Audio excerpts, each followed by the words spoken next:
Good afternoon. A long time ago, we used to grow up with a program that was called It's Sunday Morning. It was hosted by Charles Curiel. It was an amazing program to showcase the best in America. Today, it's time for us all to stand up as a people and understand that we have a general will. We must remember the simple tenets of life, liberty, and the pursuit of happiness.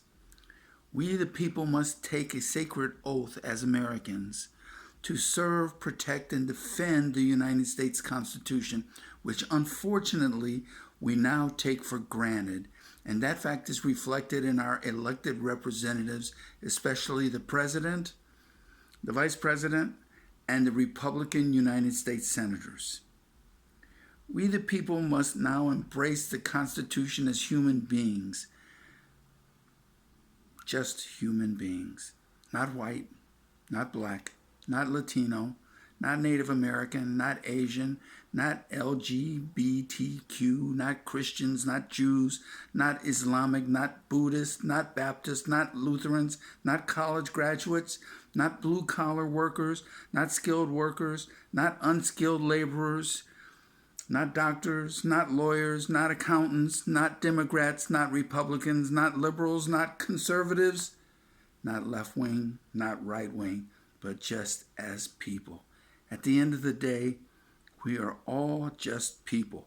And when we recognize that our general will is the single most powerful thing that we have in this country to preserve it, then will we not have to cry about COVID fatigue, because we're dealing with a president who doesn't give a damn about us.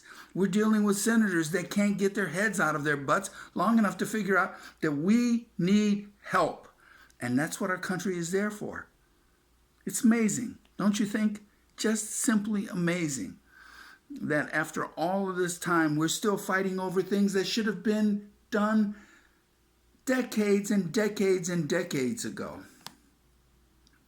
Save for Native Americans, every person in the USA is an immigrant, whether by choice or by indentured servitude.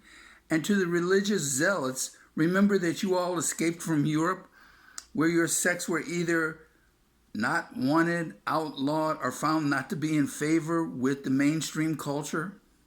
So you came to the US, where you were free to continue with your ideals and dogma that was prohibited in Europe. Have you not recognized the reality of your history? You wanted power. You engaged in massive slave trade. You perpetuated superiority over your fellow human beings. But you forgot that self-ascribed white superiority turned supremacy was not an act and was not God-like. Racism is not God-like. You forgot that the denial of one's humanity was never a vision of God. It was a vision of those using religion and the color of skin that was not the same as theirs to grab power over others.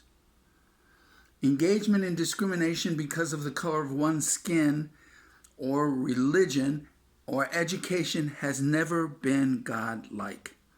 Prejudice is and always has been the only form of ignorance that can be taught.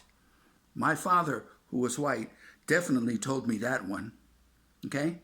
We must obliterate the ignorance that drives a wedge into our country and thrive for human interactivity at the level of spirit and soul.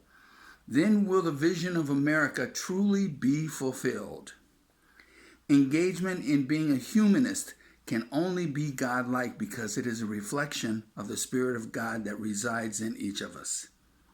Want a simple example?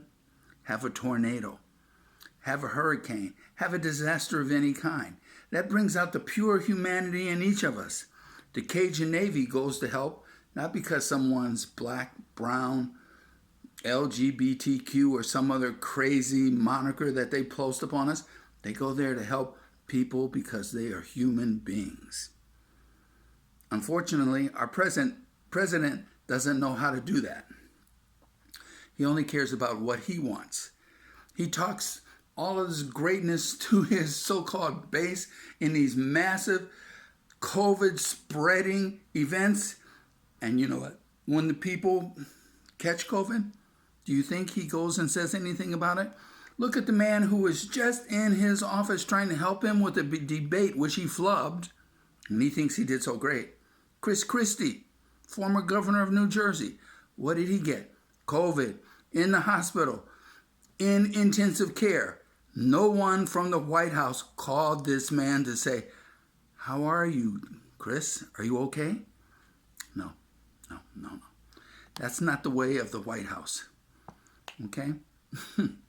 Hence, after 4 centuries of being accepted to America, and then the proliferation of slavery, massive slaughtering of Native Americans and removing them from their ancestral homes to support white superiority and expansion agendas, all the while treating non-white immigrants as lesser citizens, it's time to formally recognize and treat all Americans as equal, and the fact that fact above all should be above reproach.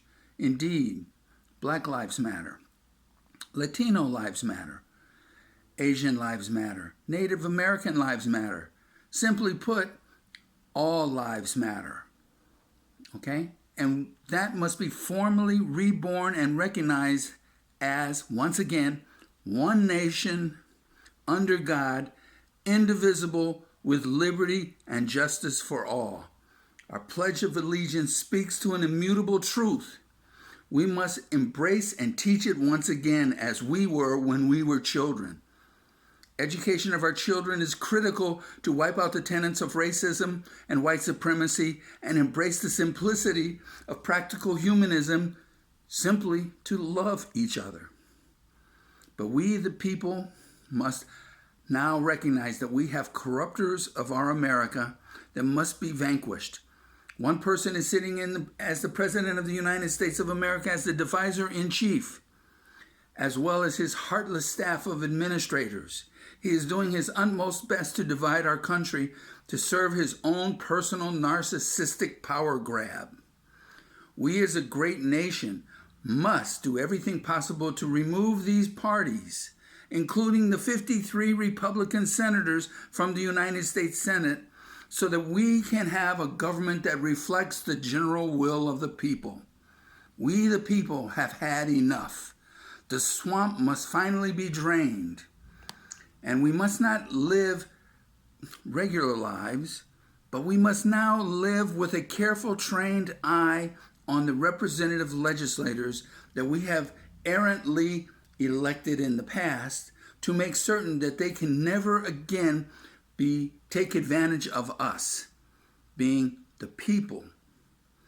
We can no longer allow the violation of our interests, as has been the case for the past so many decades. The general will of the people must reign supreme.